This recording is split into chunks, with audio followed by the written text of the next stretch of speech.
formaste mis entrañas, me formaste en el vientre de mi madre. Te alabo porque soy una creación admirable. Tus obras son maravillosas y esto lo sé muy bien. Mis huesos no te fueron desconocidos cuando en lo más recóndito era yo formado, cuando en lo más profundo de la tierra era yo entretejido. Tus ojos vieron mi cuerpo en gestación. Todo estaba ya escrito en tu libro. Todos mis días se estaban diseñando, aunque no existía uno solo de ellos. Padre, te damos gracias por tu palabra. Te damos gracias, Dios, por permitirnos tener la libertad de leerla. Señor, te pedimos que nos des la capacidad de entenderla. Que tu Santo Espíritu, Señor, nos ilumine, nos abra el entendimiento, Señor, que tú abras nuestros oídos y que tú prepares nuestro corazón, Señor, para que en esta mañana podamos escuchar tu voz, Señor, podamos entender tu palabra, podamos conocer tus propósitos, Señor. Te damos gracias por este tiempo. Habla nuestras vidas, habla lo más profundo de nuestros corazones y que tu palabra haga en nosotros el efecto que tú deseas, Señor. Dios, derrama de tu espíritu sobre toda carne que ha venido a este lugar, Señor. Que tu presencia, Señor, esté alrededor nuestro y sobre nosotros, Dios Todopoderoso. Y que seas tú, Padre, que seas tú tomando el control absoluto, Señor, de todo lo que yo voy a exponer, de todo lo que mi boca, Señor, va a decir. Que sea tu palabra y que seas tú hablando a cada uno en particular, Dios. Te damos gracias, Señor, en el nombre de Jesús. Amén y amén. Gloria a Dios. Voy a leer ahora en la Biblia que siempre uso, que es Reina Valera 1960. En la Reina Valera está así, dice el Salmo 139, del versículo 13 al 18, dice: porque tú formaste mis entrañas, tú me hiciste en el vientre de mi madre. Te alabaré porque formidables, maravillosas son tus obras. Estoy maravillado y mi alma lo sabe muy bien. No fue encubierto de ti mi cuerpo, bien que en oculto fui formado y entretejido en lo más profundo de la tierra. Mi embrión vieron tus ojos y en tu libro estaban escritas todas aquellas cosas que fueron luego formadas sin faltar una de ellas. Cuán preciosos son, oh Dios, tus pensamientos, cuán grande es la suma de ellos. Si los enumero se multiplican más que la arena, despierto y aún estoy contigo. El versículo número 16, quiero leerlo nuevamente en la Nueva Versión Internacional. El versículo número 16 dice: tus ojos vieron mi cuerpo en gestación. Todo estaba ya escrito en tu libro. Todos mis días se estaban diseñando, aunque no existía uno solo de ellos. Gloria a Dios. Nosotros, no sé con cuánta frecuencia, no sé, pero voy a hacer una pregunta. ¿Alguna vez en tu vida tú has sentido asombro, te has sentido maravillado con lo que tú eres? ¿Alguna vez en tu vida tú has sentido asombro por quien tú eres? ¿Alguna vez te has maravillado por lo que eres? ¿Te sientes a gusto con tu cuerpo y amas lo que ves en el espejo? Esa es una pregunta que parece superficial, pero es supremamente importante. Nuestra relación con nuestro cuerpo es mucho más importante de lo que creemos. De hecho, es lo fundamental y lo básico para tener una sana autoestima. Es mucho de lo que se habla en psicología acerca de la autoestima. Y la palabra de Dios, la Biblia, no dejó por fuera ese tema porque es supremamente importante para nuestra vida, para nuestra felicidad, para nuestra realización personal y para que podamos ser personas exitosas. El cuerpo, tu cuerpo, es tan importante para Dios como lo es tu alma. Es una falsedad, una hipocresía religiosa pensar que el cuerpo es algo malo y que el alma es algo bueno, y que todo lo que tiene que ver con el cuerpo es malo y que todo lo que tiene que ver con el alma o con el espíritu es bueno. Esa es una religión falsa, esa es una creencia falsa. Dios está interesado tanto en tu cuerpo como en tu alma, porque ambas cosas son parte de tu ser, de tu existencia. Él diseñó ambas cosas. De hecho, Él, cuando se refiere al cuerpo de un creyente, dice que tu cuerpo es el templo del Espíritu Santo. Cuando el apóstol Pablo en la carta a los Romanos nos enseña todo lo que Él ha hecho por nuestras vidas para perdonarnos, redimirnos, rescatarnos, limpiarnos, transformarnos, todo eso termina el apóstol Pablo diciendo que por todas esas misericordias debemos presentar nuestros cuerpos en sacrificio vivo y santo, agradable a Dios, que es nuestro culto racional. Nuestro cuerpo es el vehículo de nuestra existencia y nuestro cuerpo es sagrado. Sin embargo, hermanos, el rechazo y la insatisfacción hacia nuestro cuerpo es mucho más común que ese sentimiento de asombro y de maravillarse que algunos han afirmado hoy que han experimentado. Lo más común, lo más normal, lo que más se ve es que las personas están inconformes con su cuerpo, que las personas están descontentas, que hay partes de tu cuerpo o aún todo tu cuerpo al cual aborreces y al cual rechazas. Eso es mucho más común de lo que nosotros creemos y es lo más normal en nuestros días.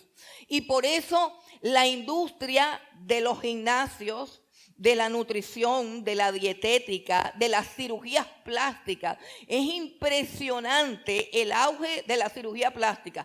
Creo que los médicos, cuando escojan especialidad, si son médicos que quieren hacer ricos fácilmente, deben escoger la especialidad de la cirugía plástica.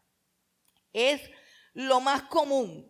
Es impresionante ver los cuerpos transformados por medio de la cirugía plástica. Personalmente, esto es muy personal y lo digo de todo corazón, personalmente yo que para que me hagan una cirugía, eso para mí es grave, eso para mí es terrible. Yo me resisto a todas las cirugías y a las cirugías que me han hecho he ido prácticamente con temor y temblor, rogándole a Dios que tenga misericordia de mi vida, porque creo que mi cuerpo no está hecho para que le pasen cuchilla por cualquier razón ni por cualquier circunstancia. Creo que mi cuerpo es sagrado y que debe tratarse como algo sagrado, porque Jesús dice no solamente que Él me hizo y me formó en el vientre de mi madre con sus propias manos, sino que Él dice que es templo del Espíritu Santo. Entonces, cuando a mí me dicen que me tienen que operar por algo que definitivamente toca, yo digo, Dios mío, si hay alguna manera de que yo pueda librarme de esa cirugía. Pero hoy las personas entran a una cirugía, tanto hombres como mujeres, para hacerse todo tipo de cambios, todo tipo de transformaciones. Y hermanos, es increíble. Personalmente yo cuando veo algunos cambios que se han hecho algunas mujeres, que me imagino que pagaron un poco de plata y expusieron su vida a un peligro de muerte y de infección. Cuando yo veo cómo le quedó el cuerpo a la mujer, yo digo, Padre, si yo tuviera el cuerpo así, si yo tuviera eso que ella se acaba de poner ahí, yo corriera a operarme para que me lo quitaran. O sea, a mí no me diera miedo. Entonces yo diría, es que es urgente que me quiten eso. De lo horrible, lo estrambótico, lo anormal de lo que las personas están haciendo. ¿Motivadas por qué? Porque no hay asombro, ni respeto, ni admiración por su propio cuerpo. Por su propio cuerpo. No hay ningún tipo de asombro. Pero quiero decirte algo. Ese rechazo que hay hacia el cuerpo, todo eso que genera complejos de inferioridad, que genera que las personas se replieguen, se escondan, se vuelvan hurañas, se vuelvan tímidas, agresivas, porque están convencidas que algo está mal con su cuerpo, o repito, que todo está mal con su cuerpo.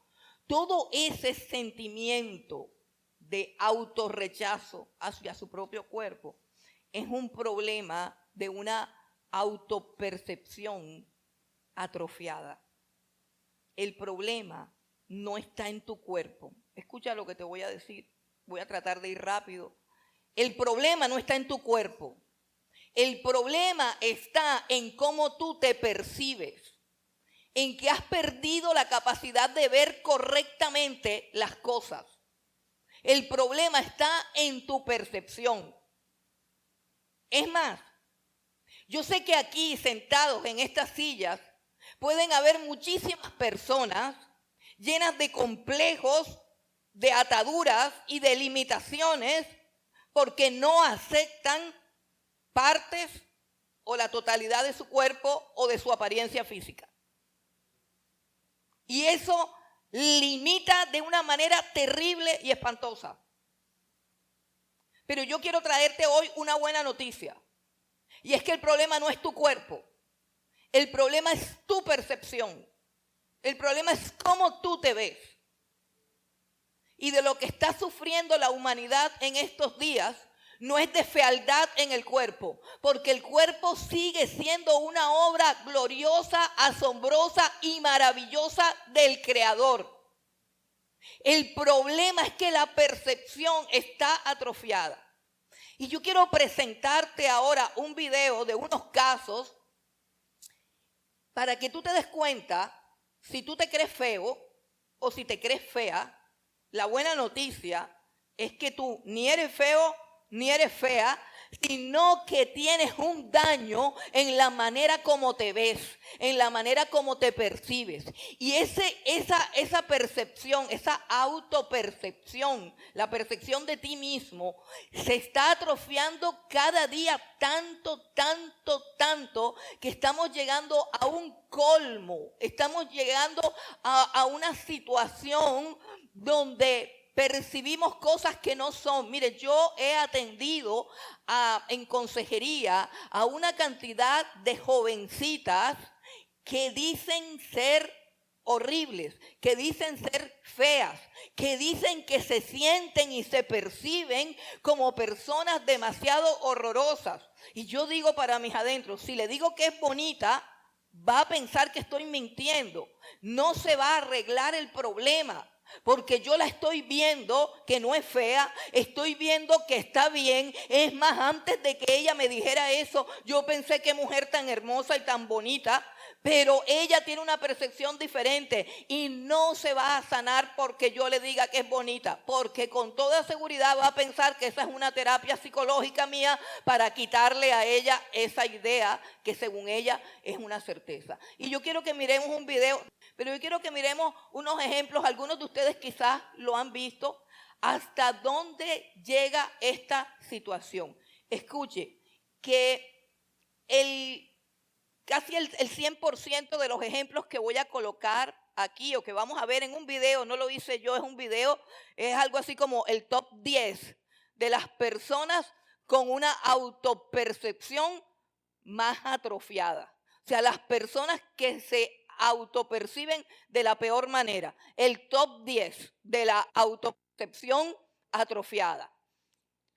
La mayoría de ellos comenzaron por no aceptar cosas insignificantes de su cuerpo. La mayoría de ellos comenzaron diciendo que eran lo que ya sabemos, un hombre atrapado en el cuerpo de una mujer o soy una mujer atrapada en un cuerpo de un hombre. Y empezaron así con ese cuento que lo han llamado disforia de género, que lo han llamado derecho al desarrollo de la personalidad, que lo han llamado ideología de género, como quiera que se llame. Pero hoy nosotros lo llamamos una autopercepción atrofiada y dañada, porque es prácticamente una enfermedad, y que es una Número enfermedad 10. producto William, del el pecado hombre y de no siervo. aceptar la Con voluntad de 31 Dios. años. Nuestro mensaje, eso que ustedes ven allí, es solamente un resumen de algunas cosas que están pasando. Pero lo importante es entender cómo empezó todo. La mayoría de ellos empezaron simplemente no aceptando que eran hombres o no aceptando que eran mujer o no aceptando cualquier circunstancia de su físico, de su cuerpo, de su identidad como persona. Pero volvamos al Salmo donde vamos a encontrar una, digamos, una experiencia totalmente diferente a la experiencia de estos 10 seres que hemos visto allí. Y es la experiencia de el rey David, el que escribió este salmo, el que plasmó su experiencia, su sentir acerca de sí mismo, acerca de su persona. Aquí en este salmo fue el rey David. Fue él el que escribe estas palabras de cómo se sentía él consigo mismo. Él hace una reflexión interna acerca de sí mismo, acerca de quién es. Y yo quiero, de esa reflexión interna que hace David, mirar cuatro puntos que él enfoca de una manera muy teocéntrica. Es decir, él tiene una percepción de sí mismo, pero la percepción de sí mismo no la tiene en soledad, no la tiene en aislamiento, la tiene en la presencia de Dios, y ahí es donde está la clave. Repito, la percepción que tiene David de sí mismo no la tiene en un cuarto oscuro, solo, pensando que no tiene propósito su vida, que no tiene existencia, que no tiene valor su existencia. Él hace esta reflexión en la presencia de Dios y no la hace en primera persona como de repente nos podría enseñar la psicología. Acabo de leer un artículo que dice que nuestro cerebro tiene que ser programado y que tenemos que hablarle en primera persona. Algo así como decir, yo soy una persona increíble, yo soy una persona talentosa, yo soy una persona fuerte, yo soy una persona poderosa. Yo no tengo ningún problema con eso después de que todo eso sea cierto y esté, digamos, amparado por un versículo bíblico y por la palabra de Dios. De hecho, yo lo hago. Yo cuando estoy en momentos de oscuridad o de debilidad, tiendo a recordar lo que la Biblia dice que soy yo, lo que Dios me dice que soy. Y comienzo a decir, yo soy escogida por Dios, yo soy amada por Dios, yo soy limpiada por Dios, yo fui comprada por Dios, yo tengo un propósito en Dios. Eso sí lo hago y eso sí lo digo y no tiene nada de malo. Ahora, decir que soy invencible y decir que soy cosas que realmente no son, me parece que eso es alienación. David tiene una reflexión acerca de sí mismo y la tiene delante de Dios. Y hay cuatro frases claves que son la esencia de la autoestima de David. Y esas cuatro frases son: tú me formaste, tú escribiste mi destino, te alabaré y mi alma lo sabe bien. Esas son las cuatro frases que son vitales en la vida del rey David. Y vamos a comenzar en el Salmo 139, donde leímos en el versículo 13, dice, porque tú formaste mis entrañas.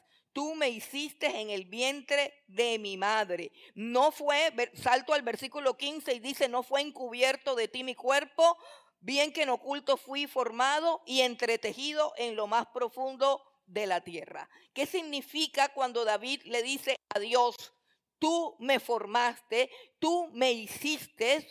Significa que él no es producto de un accidente, no es producto del azar, tampoco es producto de unas fuerzas evolutivas que engendran vida de manera espontánea. No. Hay una persona, hay un creador, hay alguien que lo diseñó. Y esto no es solamente para David, esto es para todos los que estamos aquí sentados y todos los que están fuera. Somos un diseño de un Dios que de manera específica, de manera detallada, con sumo cuidado y con sumo detalle, hizo un diseño para nosotros. Cada cosa que tenemos, dice, tú formaste mis entrañas. No sé cuántos de ustedes ven esos videos, a mí me parecen encantadores, me parecen espectaculares. Esos videos que ahora, gracias al desarrollo tecnológico y de la ciencia, tenemos la oportunidad de ver en vivo y en directo la formación de un embrión, un feto, y cómo va creciendo y cómo se va formando. Y aquí David dice, tú formaste mis entrañas, o sea, de dentro hacia afuera. Cada órgano de tu cuerpo es una máquina gloriosa y maravillosa.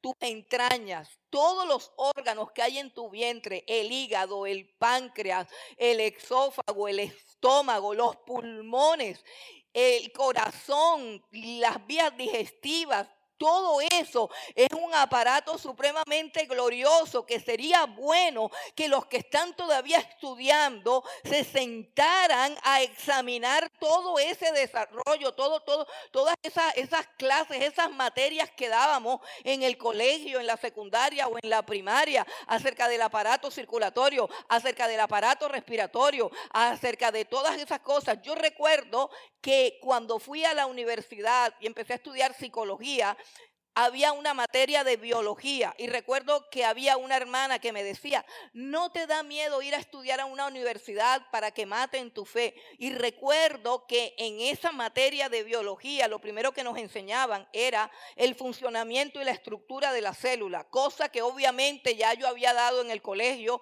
hacía muchos años, pero ahora lo estaba viendo con unos ojos que habían sido limpiados, con un entendimiento que había sido transformado por la palabra de Dios, porque el que pasa mucho tiempo leyendo esta Biblia es transformado, porque esta palabra fue la que salió de la boca de Dios y le dijo a las tinieblas y al vacío, hágase la luz, y la luz se hizo. Esta es la misma palabra, la que está escrita acá, y cuando uno pasa años y años leyendo la palabra, ya uno no es la misma persona. Ya uno no ve el mundo de esa manera. La tiniebla que hay en los ojos que no permite ver la realidad desaparece. Porque Jesús dice que conocerán la verdad y la verdad nos hará libres. Entonces, cuando uno conoce la verdad, cualquier cosa que es puesta delante de nosotros cobra un significado, el significado que realmente tiene. Y cuando yo comencé a estudiar la célula en mis libros y empecé a mirar todo lo que es una célula, la estructura, la sabiduría, la precisión, el diseño que tiene una célula, la manera como se dividen las células, hermano, a mí se me salieron las lágrimas y dije, cuán grande y glorioso es tu nombre, Señor. Cuán grande y glorioso es tu nombre. Cuando usted estudia el ADN, cuando usted estudia todas esas cosas, entiende por qué el apóstol Pablo dijo que las cosas invisibles de Dios, su eterno poder y su deidad, se hacen claramente visibles a través de todo lo que Él ha hecho, de manera que no tenemos ninguna excusa. Cuando nuestros ojos pueden ver el mundo que Dios creó y cuando nuestros ojos pueden ver nuestro interior a través de todas las cosas que tenemos para saber cómo es tu hígado, cómo funciona tu vesícula, cómo funciona tu vejiga, cómo funcionan todos los órganos que Dios creó a tu interior. Hombre, tú no puedes decir otra cosa diferente a la que dijo David. cuán formidables y gloriosas y maravillosas son tus obras. Eso es asombroso, eso es maravilloso. El problema es que estamos ciegos. Ahora, él dice, no solamente formaste mis entrañas, sino que formaste todo lo demás. Él habla de un proceso que lo abarca todo, desde el órgano más interno y aparentemente insignificante de nuestro cuerpo, hasta todo lo que está afuera, lo que se puede ver, el color de tu piel, la textura de tu cabello, el color de tus ojos, tu estatura, tu morfología, todo lo que el mundo puede ver, todo lo que tú puedes ver, todo eso externo es un patrón específico. En el colegio donde yo estudié, un colegio de monjas, uno de los principios que me enseñaron y de los cuales estoy agradecida con Dios por haber estado en ese colegio, es que yo soy única e irrepetible. No hay en el mundo, ni ha habido, ni habrá jamás una persona igual a mí. Ni siquiera los gemelos son exactamente idénticos. ¿Por qué? Porque no somos una cosa hecha en serie. O sea, ahí va gente, ahí va. Vamos a crear, Dios dice, bueno, vamos a crear 100 personas. Ahí sácate el molde S, el de la M, el de la L, cualquier molde. Y saca varios así. No, Señor, usted es único, usted es irrepetible. Usted fue hecho por Dios con un diseño exclusivo, con un diseño único, con unas características que no se han repetido ni se van a repetir nunca jamás, nunca jamás. Mira, Dios escoge y determina quién vas a ser tú, qué sexo, qué género, qué características, qué altura, el tono de tu voz, aún tu temperamento, aún tu capacidad para hacer muchas cosas. Todo eso ha sido diseño de la mente y del corazón de Dios. Entiende todo lo que tú eres y tienes, el más mínimo coso, tu pelito, tu cejita, todo fue un diseño de la mente y del corazón de Dios. Eso es lo que este David dice. Hermano, solamente si nosotros miramos la creación, Dios nos habla desde el principio. Yo recuerdo que cuando yo entré en ese periodo de crisis de identidad, en el que se entra como a los 13 años, se entra yo no sé, ahora entran desde los 5, no sé, pero hay un periodo de crisis de identidad, donde el joven no sabe si se hace un paraco o si se alisa el pelo. No sabe si se pinta de verde o se pinta de rojo, no sabe nada, está inconforme con nada. Cuando yo entré en ese conflicto, yo no conocía a Dios, pero eran otras épocas. Yo no sé, pero Dios puso en mi cabeza, pues cuando uno tiene problemas de baja autoestima, de complejos y de limitaciones, pues uno busca libros. Los libros eran cosas normal, eran cosas que la gente leía. Es decir, en los tiempos de mi adolescencia, la gente leía libros. O sea, que uno se reunía y uno no decía, para ver qué marca es tu celular, o este es el iPhone 15 o 12, uno no decía eso. Uno decía, niño, ¿tú qué libro te has leído? Eso eran otras épocas, eran otras mentalidades, eran otras cosas. Pero yo recuerdo que yo me leí muchos libros y estaba de moda unos libros de un autor llamado Ocmandino, que lo han satanizado tanto, pero yo digo, pero si yo no encontré nada malo en ese señor. Es un señor que hablaba de la autoestima. Y una de las cosas que él decía, y es que el primer mensaje que la naturaleza nos da es que somos ganadores, porque en el momento de la gestación salen millares de espermatozoides corriendo contracorriente para fertilizar un óvulo, y solamente entra uno y los demás pierden la carrera y la puerta se cierra para ellos. Es un proceso de selección y también es un proceso de competición, donde la naturaleza te dice dos cosas. Número uno, ganaste una carrera, y número dos, tú fuiste el escogido. y los demás fueron rechazados. Y ese es el primer mensaje que Dios nos da a través de la naturaleza y a través de la creación. Que con el tiempo nosotros, por apartarnos de ese creador, por apartarnos de ese origen, nosotros terminamos pensando todo lo contrario, que somos unos fracasados y que somos unos perdedores. Pero lo primero que me dice Dios al crearme es: tú eres un ganador, tú eres un vencedor, a ti te escogí y a los otros no. Es algo tan sencillo y tan elemental como ese. Mire, dice David, fui entretejido. ¿Tú sabes lo que es un tejido? ¿Tú sabes lo que es de pronto comprar algo que se hace a máquina? La diferencia que hay entre una prenda que se hace a máquina o una que se hace tejida con las manos. Para tú tejer te tienes que sentar. Tienes que coger tus dos manos.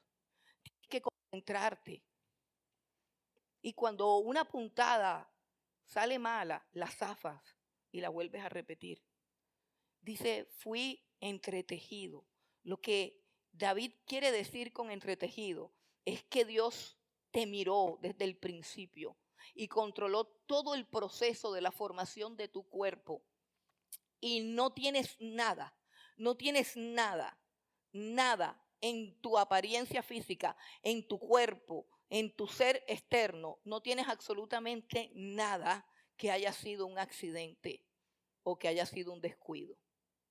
Es decir, a Dios no se le quema el huevo. No. Todo lo que tienes es como Él te diseñó. Tú formaste mis entrañas, tú me hiciste en el vientre de mi madre. No fue encubierto de ti mi cuerpo. Mi embrión vieron tus ojos. La segunda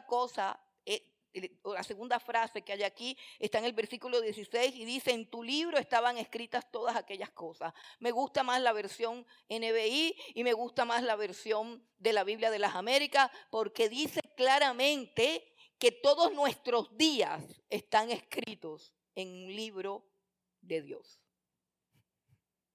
Todos nuestros días. Todos nuestros días están escritos. Dice, tú escribiste mi destino en tu libro. Cuando nosotros vamos a la carta a los Efesios, en el capítulo 2, versículo 10, dice que fuimos creados, que somos hechura suya y fuimos creados en Cristo Jesús para buenas obras, las cuales Él preparó de antemano para que nosotros anduviésemos en ellas. Tú escribiste mi destino en tu libro, dice. También hay un ejemplo, porque tú dirás, bueno, pero eso es nada más para la gente que se vuelve evangélica. Eso nada más es para los cristianos. No, hermano. Dios ha escrito la vida de todas las personas. De todas las personas. Hay un libro escrito con tus días. Hay un libro que muestra cuál es el propósito para el cual estás en esta tierra. Hay un libro que se llama el libro de las obras que Dios ha diseñado para ti. O sea, no solamente diseñó tus entrañas, tu cuerpo, tu apariencia física, Él diseñó tu temperamento, Él diseñó tus habilidades naturales, Él diseñó todo eso conforme a un propósito, a una historia que Él tiene escrita en el libro, que es el libro de tu vida, un libro que tiene tu nombre. Eso es lo que dice la palabra de Dios. Eso es lo que dice la palabra de Dios. Y hay un pasaje que creo que yo les he dicho varias veces que a mí me gusta mucho, que es acerca del rey Ciro. El rey Ciro fue un rey persa que fue escogido por Dios para restaurar a Israel después de que el pueblo de Israel había sido llevado cautivo y habían derribado todos los muros de Jerusalén y habían destruido todo el templo. Dios escogió a un persa, el rey Ciro. Y en Isaías, capítulo 44, el versículo 24, dice lo siguiente acerca de Ciro.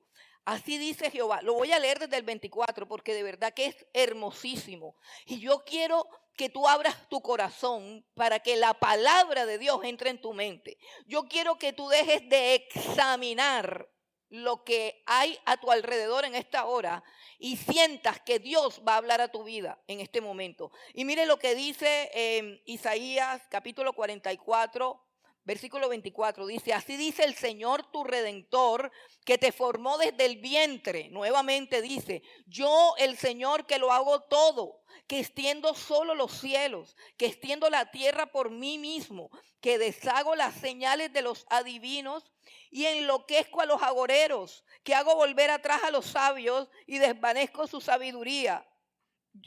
Yo quiero parar ahí un momento, esto no está en el formato, pero quiero parar. Mira, la gente cuando quiere saber lo que va a pasar en el futuro, la gente que quiere saber qué sucederá después, entonces visita a una bruja, visita a un brujo, pide que le lean el tabaco, pide que le lean las cartas, pero ellos no saben qué es lo que Dios escribió en el libro. Ellos no saben y por eso Dios dice, yo enloquezco a los adivinos. Yo enloquezco a los agoreros. Ninguno de ellos te va a decir la verdad. Ninguno de ellos te va a decir quién eres tú y para qué fuiste creado. El único que sabe es Dios. Y dice que deshago las señales de los adivinos, enloquezco a los agoreros, que hago volver atrás a los sabios y desvanezco su sabiduría. Yo, el que despierta la palabra de su siervo y cumple el consejo de sus mensajeros, que dice a Jerusalén serás habitada y a las ciudades de Judá reconstruidas serán y sus ruinas reedificaré. Aquí viene lo que quiero que oigas. Que dice a las profundidades secaos y a tus ríos haré secar. Que dice de Ciro, este es Ciro, el gobernante, y son aproximadamente 600 años de esta profecía antes de que Ciro naciera. Aproximadamente 600 años Dios habló de Ciro, un emperador persa. Dice de Ciro, es mi pastor y cumplirá todo lo que yo quiero. Al decir a Jerusalén, serás edificada y al templo serás fundado. 600 años después se levanta un rey persa llamado Ciro, que es el que da la orden para que el pueblo de Israel regrese a su tierra. Es el que coge el dinero de la propia corona, del propio reino de Persia y le entrega el dinero a Nehemías, a Esdras y a todos y les dicen vayan, levanten los muros, levanten el templo, reedifiquen el templo. Y todo eso lo dijo Dios 600 años antes a un rey que todavía no existía. Dice, tú escribiste mi destino en tu libro. La tercera cosa que dice David acerca de su percepción de lo que él es, te alabaré porque formidables y maravillosas son tus obras. Es decir, él vive con un sentido de gratitud y de alabanza a lo que él es. Qué lindo que todos ustedes pudiesen vivir así. Qué lindo que todos ustedes pudiesen sentir ese sentido, tener ese sentido de alabanza y de gratitud y pensar cada vez que me levanto y abro los ojos que yo soy una obra formidable y maravillosa de Dios, lo cual me da motivos para alabar y para cantar. Bendito sea Dios, bendito sea Dios, te alabaré. Y la tercera cosa que dice, la cuarta afirmación que dice David es algo sencillo. Mi alma lo sabe bien. Mi alma lo sabe bien. ¿Y por qué es supremamente importante esto? Porque vivimos con una cantidad de personas que tienen la percepción atrofiada, como el señor que se cree una cabra, como la señora que se cree un caballo, como una cantidad de varones que se creen mujeres y una cantidad de mujeres que se creen hombres, como una cantidad de personas que piensan que ciertos colores de piel son feos o que ciertas formas de cuerpo son feas o que ciertas texturas. Vivimos en medio de una sociedad que tiene la percepción atrofiada. Vinimos en una sociedad que se ha vuelto hueca y vana, que es capaz de entrar a un quirófano para que le pongan unos implantes de silicona y deformen el cuerpo que Dios le dio, porque así está mejor. Y en medio de una sociedad tan depravada, tan atrofiada mental, moral y emocionalmente, porque la evidencia de esto es que se están suicidando cada vez más. Y en medio de esa sociedad, tu alma, o sea, lo más profundo de tu ser, tiene que saber que tú estás bien, que tú eres una obra gloriosa y maravillosa de las manos de Dios y que no hay nada feo ni despreciable en ti. ¿Por qué? Porque alrededor donde tú te mueves te van a decir que las cosas están mal, y aún nuestros propios padres y aún nuestros propios hermanos nos dicen: qué feo estás, qué horrible estás, te ves espantoso así, eso no te queda bien, qué horrible caminas, ¿por qué sacaste ese pelo así? ¿Por qué sacaste la boca de tu abuelo? Y la gente se va a burlar de ti en la calle, en el colegio y en la universidad. ¿Por qué? Porque tienen su autopercepción atrofiada. Por eso David sabía que él no era nada de lo que los demás decían, sino lo que Dios decía que él era. Y él dice: formidables y maravillosas son tus obras. Esa soy yo, una obra formidable y maravillosa. Y no me importa lo que digan los demás, porque Dios me ha dado ojos para ver su gloria en mí. Porque a imagen de Dios fuimos creados.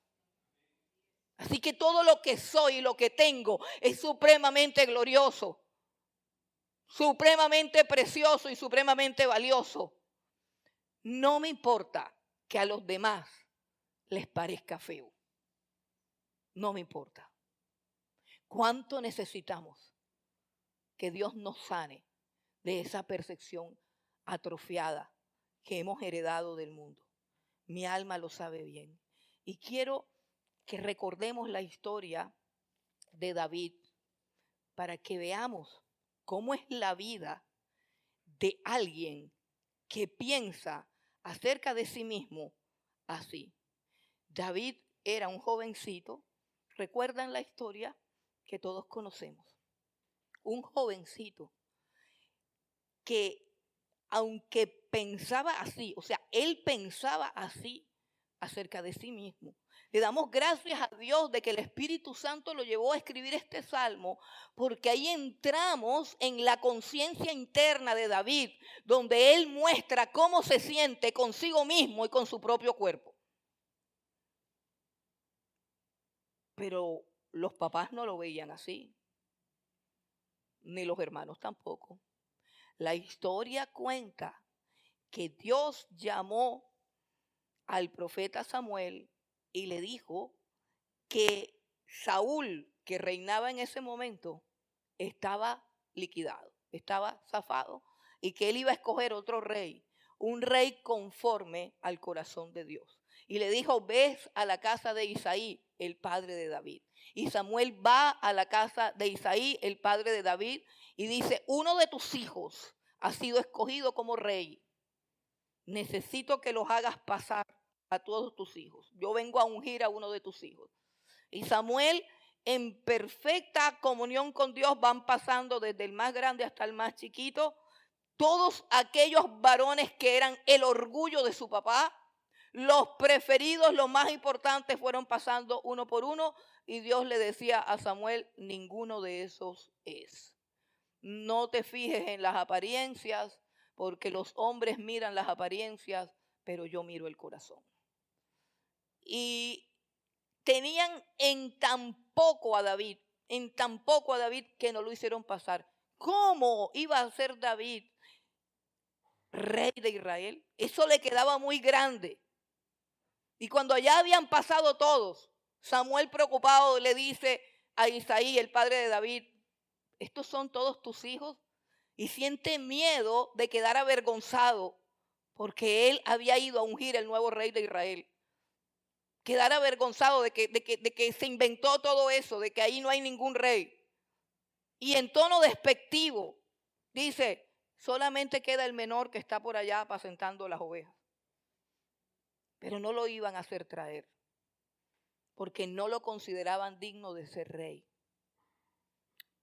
Y bueno, la historia cuenta que lo hacen traer y inmediatamente que entra David, es el más pequeño, es el más joven, inmediatamente Dios le dice, úngelo, porque este es el que he escogido por rey de Israel.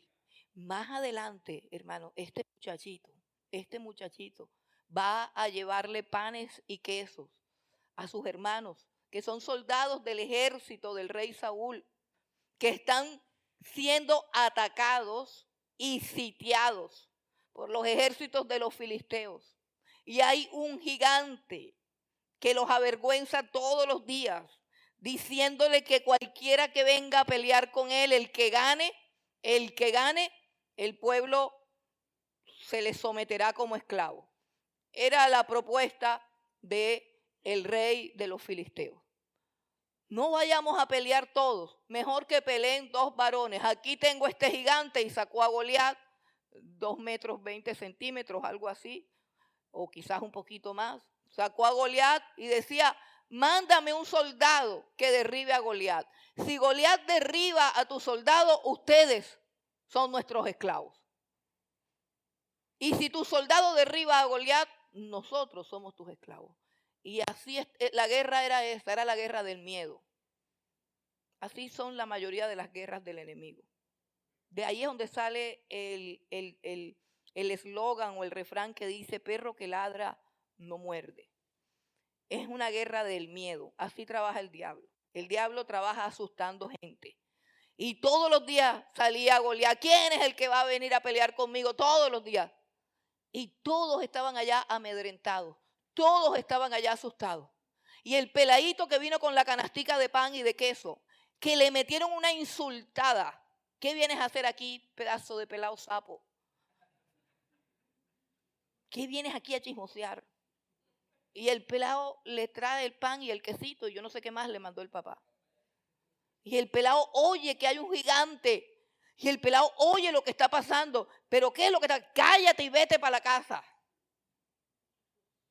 La autoestima de David no estaba edificada por su familia ni por sus hermanos. Sí, porque hay algunos acomplejados y traumatizados que dicen, es que fue que mi papá me hizo, es que fue que a mí nunca me dieron, es que fue que a mí nunca me quisieron. Eso no tiene nada que ver, hermano. Eso no tiene nada que ver. La autoestima, sí, yo sé que los papás deben tratar mejor a los hijos. Yo sé que los papás deben hacer un curso para poder criar hijos sanos. Yo sé que los papás hacen mucho daño muchas veces a sus hijos y también los hermanos. Pero eso no es lo que determina una autoestima dañada, una persona frustrada y una acomplejada. acomplejada. No tiene que ver con eso. No tiene que ver con eso. Aquí está David y lo están zafando y lo están maltratando y lo están humillando, pero él está preocupado.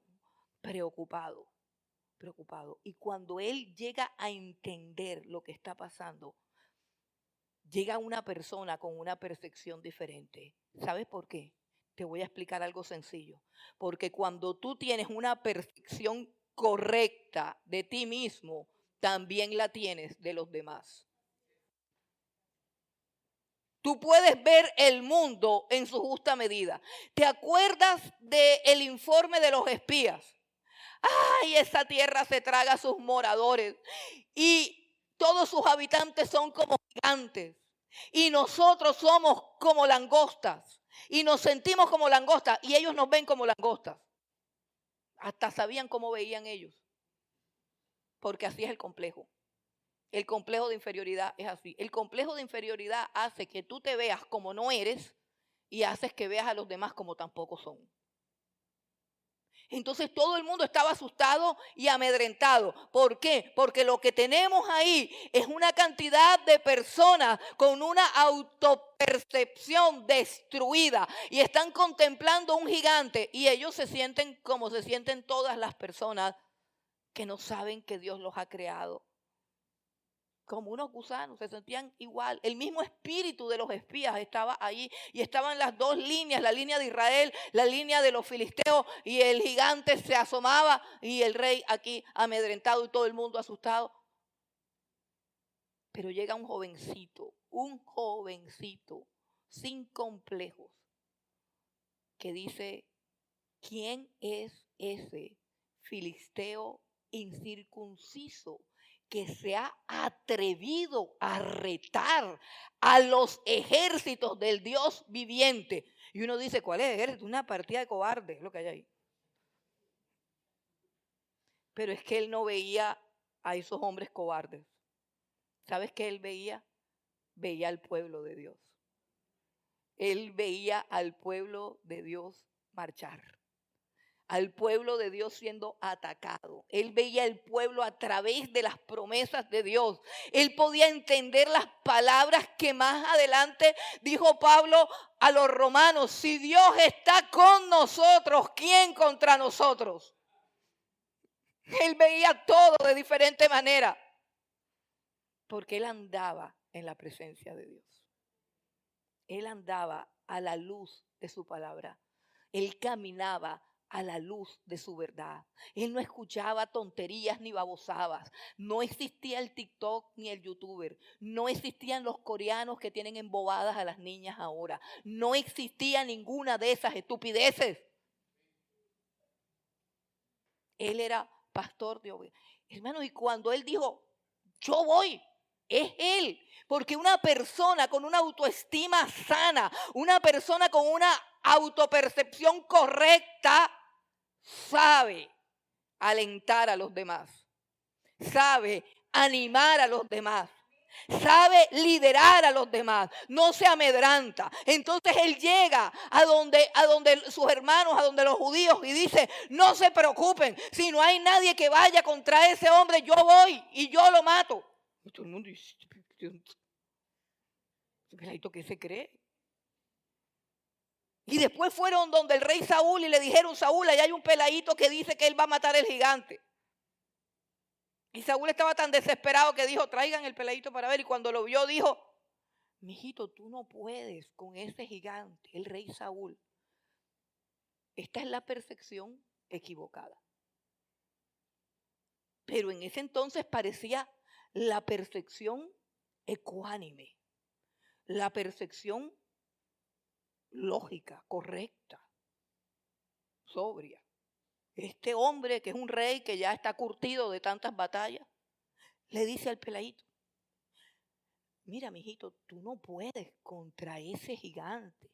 Y le trata de explicar así con ternura, porque es que él es un hombre de guerra y tú eres un niño que no tiene experiencia en eso, tratando de destruir el coraje del peladito. Y el peladito le dice, no, no es así, porque yo he matado osos, he matado leones, pastoreando las ovejas. O sea, como a mí me mandaron a hacer las cosas insignificantes y pueriles de la vida, que era pastorear las ovejas de mi papá. Entonces, ¿qué pasaba?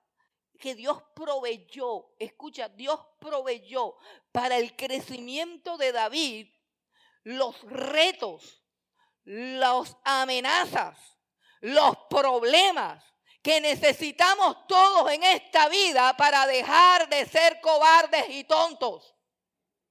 Todos los monstruos que tienes delante de ti están puestos por Dios para que tú te entrenes en los músculos de la fe, del coraje, del valor, de la persistencia. Entonces creyeron que lo iban a dejar como un bobo pastoreando ovejas ahí, sonando la flautica, y que la vida iba a transcurrir así, pies para arriba. No, Dios le mandaba un león, después le mandaba un oso. Y dice, fuera oso, fuera león, yo lo agarraba y ¡trum!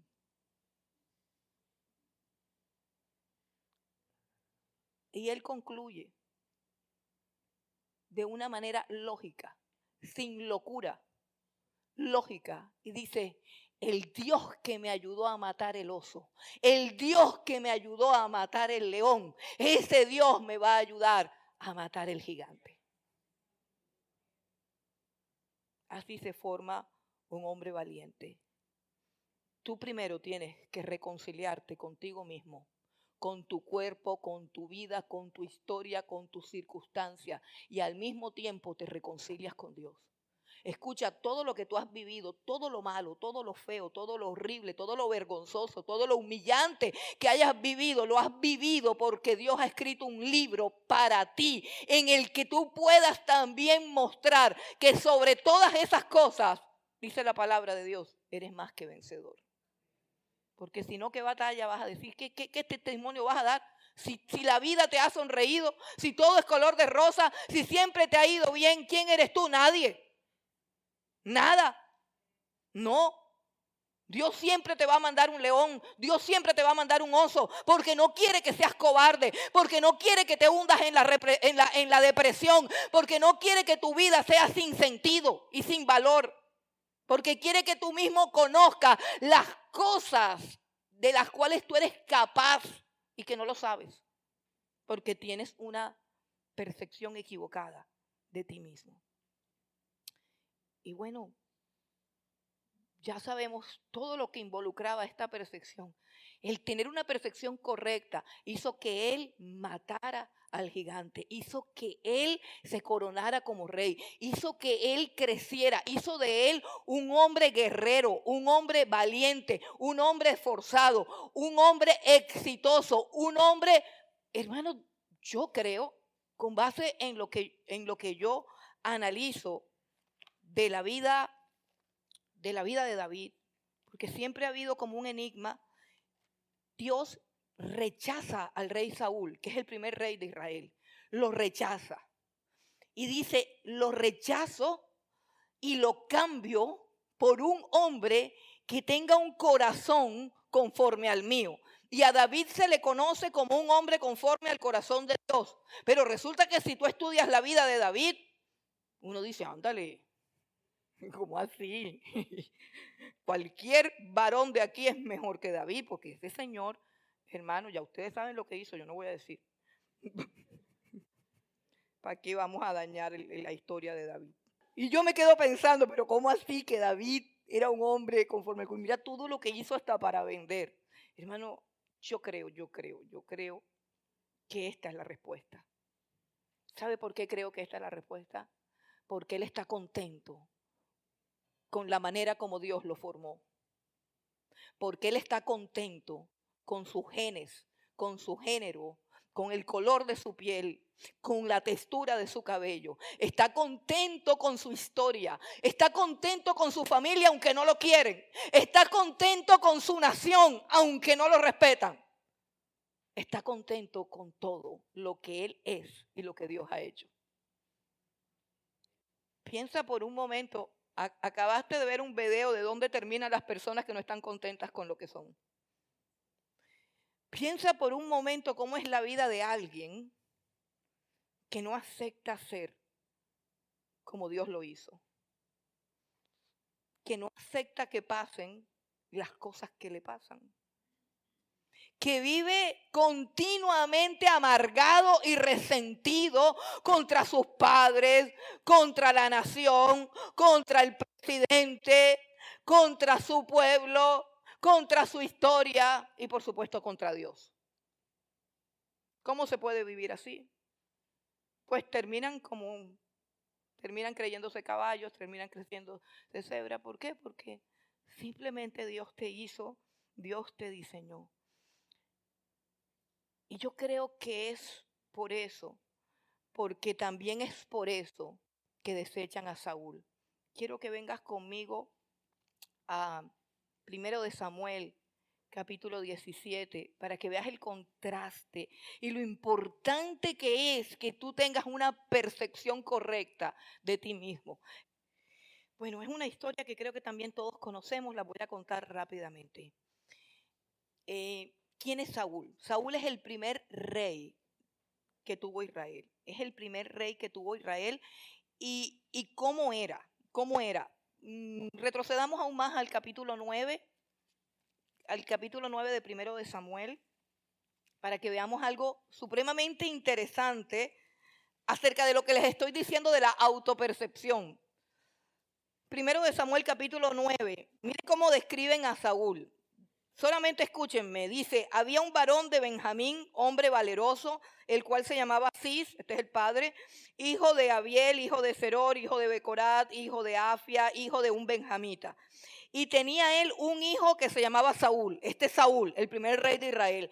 Tenía un hijo que se llamaba Saúl, joven y hermoso, joven y hermoso. Entre los hijos de Israel no había otro más hermoso que él. Imagínense quién era el rey Saúl. De hombros hacia arriba sobrepasaba a cualquiera del pueblo. Así que ya te lo puedes imaginar. Yo siempre me lo he imaginado así como el hombre perfecto así. Dice que era altísimo, es decir, la estatura de Saúl. Todos los varones de Israel le daban por los hombros, para que usted sepa de qué tamaño era. La cabeza sobresalía, era más alto. Y dice que de todos los hombres de Israel, de todos los hombres de Israel, el más hermoso era él. Así que píntate bien cómo es la cosa. Lo escogieron rey, lo ungieron, miren, lo ungieron con aceite y lo ungieron con el Espíritu Santo. Dios le dio todo lo que él necesitaba para ser rey. Escuche, el profeta Samuel derramó su tarro de aceite con el cual ungían a la persona. Era el rito por el cual un hombre era declarado rey en Israel. Y además de eso, Dios le dio unas instrucciones para que se acercara a una escuela de profetas y fue ungido o bautizado con el Espíritu Santo. Comenzó a profetizar y a hablar en lenguas. O sea, el hombre estaba dotado física y espiritualmente para su cargo de rey. Pero el hombre tenía un problema grave, hermano. Tenía un problema grave. Y yo quiero que vayamos ahora sí al capítulo 15. Al capítulo 15, donde Dios saca a relucir cuál es el problema de Saúl. ¿Por qué Saúl desobedece? ¿Por qué Saúl es rebelde? ¿Y por qué fue desechado? Él desobedece de una manera terrible porque el pueblo de Israel tiene un pueblo que los ha perseguido toda la vida, que son los amalecitas, y Dios le da una orden a Saúl de que vaya y mate a todos los amalecitas, incluidos sus niños, sus mujeres, sus animales, su ganado. Es decir, que el pueblo debe desaparecer. Pero Saúl no lo hace así. Él mata a todos los hombres, pero deja vivo el ganado y deja vivo al rey Agab, que es el rey de los amalecitas. La orden de Dios fue clara y tajante, que no quedara nadie vivo. Pero como él desobedeció, entonces Dios se enojó de que desobedecieran su orden y le dijo al profeta Samuel: ve y dile al muchacho que no va más, fuera contigo, no va más, se acabó, yo lo quito y pongo a otro. Y ahora vamos a mirar lo que le dice Dios. Sí, capítulo 15, versículo 16. Sí, del versículo 16 en adelante, correcto. Está hablando Samuel, pero Samuel le está diciendo a Saúl lo que Dios dice de él, o sea, la sentencia. Esta es como la sentencia de despido. Dios le está dando a Saúl la carta y mandó al jefe de personal. El jefe de personal es el profeta Samuel y él viene con la carta de despido: mijito, te zafaron. Nada que ver. Y dice el versículo 16: entonces dijo Samuel a Saúl: déjame declararte lo que el Señor me ha dicho esta noche. Y Saúl le respondió: di. Y dijo Samuel: esto es lo que dice Dios de Saúl. Aunque eras pequeño en tus propios ojos, ¿no has sido hecho jefe de las tribus de Israel? Y el Señor te ha ungido por rey sobre Israel. Y el Señor te envió en misión y dijo: ve, destruye a los pecadores de Amalec y hazle guerra hasta que los acabes. ¿Por qué pues no has oído la voz del Señor, sino que vuelto al botín has hecho lo malo ante los ojos del Señor? Y Saúl respondió a Samuel: Antes bien he obedecido la voz del Señor y fui a la misión que el Señor me envió. Y he traído a Agag, rey de Amalec, y he destruido a los amalecitas. Mas el pueblo tomó del botín ovejas y vacas, las primicias del anatema, para ofrecer sacrificios al Señor tu Dios en Gilgal. Y Samuel dijo: se complace el Señor tanto en holocaustos y víctimas como en que se obedezca a su palabra. Ciertamente el obedecer es mejor que los sacrificios y el prestar atención mejor que la grosura de los carneros, porque como pecado de adivinación es la rebelión y como ídolos e idolatría la obstinación. Por cuanto tú desechaste la palabra del Señor, Él también te ha desechado para que no seas rey. Paremos un momentico ahí. Lo más importante que Dios le dice es: tú eras pequeño ante tus propios ojos. Aunque eras pequeño ante tus propios ojos, yo te hice rey. Te di un estatus, te di un privilegio y te di una misión. Escuchen bien los acomplejados. A ver, escuchen bien todos los acomplejados. Dios nos ha dado a todos una dignidad, un estatus, un privilegio. Y a todos nos ha dado una misión. Y tú no conoces tu estatus, tus privilegios, ni tu misión, porque le das la espalda a Dios. Ese es el problema. Si todos los jóvenes, que hasta ahora no sé cuántos van, que se han subido al tercer piso del Viva para tirarse, le hubieran preguntado a Dios: ¿quién soy yo y para qué estoy aquí?, no se hubieran tirado. Pero te quiero decir que se van a seguir tirando, porque entre más te apartes de Dios, menos sentido tiene la vida y menos valor tiene. Por eso es que la guerra es por aprobar la droga, que destruye, aprobar el aborto, que destruye, aprobar la eutanasia, aprobar todo lo que destruye la dignidad del ser humano. ¿Por qué? ¿Y prohibir qué? Prohibir el evangelio, prohibir que las iglesias prediquen, callarle la boca a los pastores, callarle la boca a los ministros, prohibir la Biblia, que es donde Dios te dice quién eres tú. ¿Qué le pasaba a Samuel? ¿Por qué no mató a todo el mundo? Porque necesitaba reconocimiento humano. Porque a diferencia de David, que tiene una vivencia con Dios y dice: tú me formaste, él no tiene esa vivencia. Él necesita que los demás lo aplaudan. Él necesita que los demás le reconozcan. Es que es increíble. Yo quiero que vengas conmigo. Yo sé que ya se acabó el tiempo, pero es increíble cómo este hombre responde. En el versículo 30 dice, le dice Saúl, él reconoce que sí, que no obedeció bien. Y dice: yo he pecado, pero te ruego que me honres delante de los ancianos de mi pueblo y delante de Israel, y vuelvas conmigo para que adore al Señor tu Dios. Dice: sí, ya yo sé que yo me la embarré, pero no me vayas a hacer quedar mal delante de la gente. No me hagas quedar mal delante de la gente. Y dice el versículo...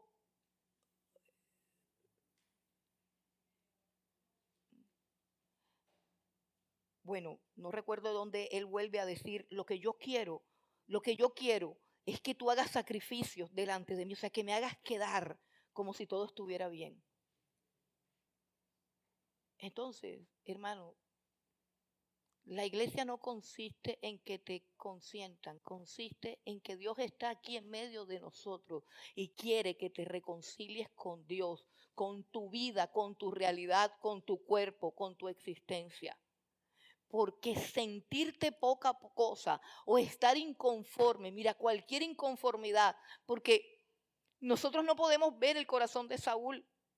Nosotros no sabemos por qué Saúl decidió no matar todas las vacas, decidió complacer al pueblo. No sabemos, pero Dios sí sabe. Y Dios se lo restriega en su cara. Tú eras pequeño ante tus propios ojos. Y le está diciendo: Es que es tremendo porque Dios le está diciendo ante tus ojos, porque para mí no lo eras. Hermano, qué duro, qué duro, qué duro es que tú te sientas poca cosa y Dios crea que tú eres grande. Que Dios crea que tú puedes hacer grandes cosas, que Dios tenga expectativas gloriosas y preciosas contigo porque Él te creó, te formó y te conoce, y que tú no hagas nada por un simple complejo de inferioridad que seguro adquiriste viendo el TikTok o las niñas estas pálidas flacas de las novelas coreanas.